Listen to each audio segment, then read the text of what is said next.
It's Friday, March 17th, 2023. Let's talk about the news. From the Associated Press, Credit Suisse shares soar after central bank offers lifeline.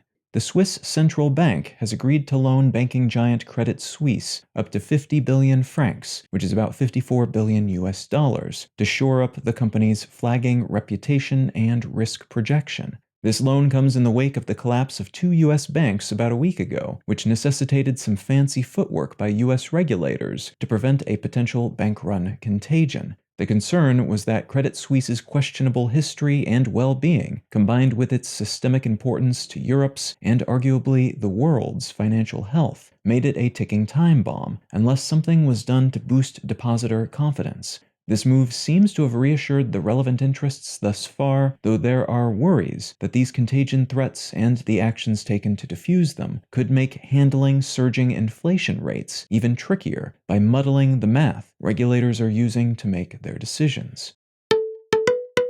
From The Verge, Google announces AI features in Gmail, Docs, and more to rival Microsoft.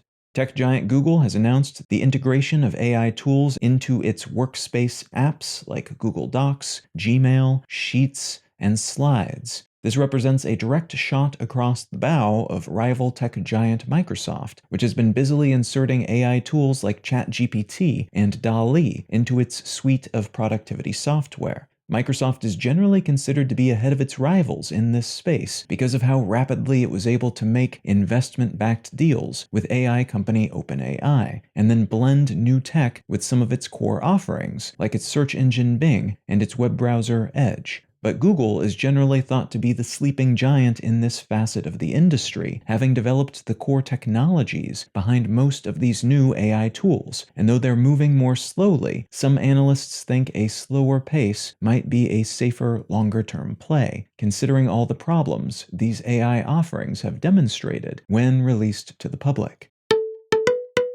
And from the Wall Street Journal, U.S. threatens ban if TikTok's Chinese owners don't sell steaks. The Biden administration has reportedly called on the Chinese owners of the social video app TikTok to divest themselves of the app, threatening a U.S. ban if they don't.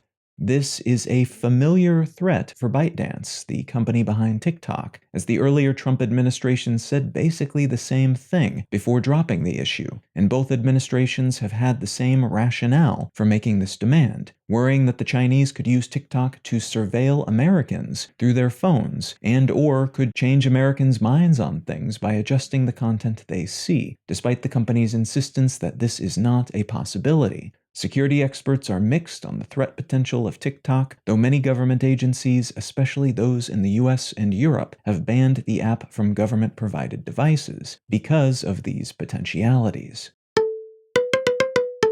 If you're finding some value in One Sentence News, consider leaving a quick review wherever you get your podcasts and/or sharing the show with a friend. You can find out more about this show or subscribe to the email version at onesentencenews.com, and you can support this and other related projects, like the Let's Know Things and Brain Lenses podcasts, at understandery.com.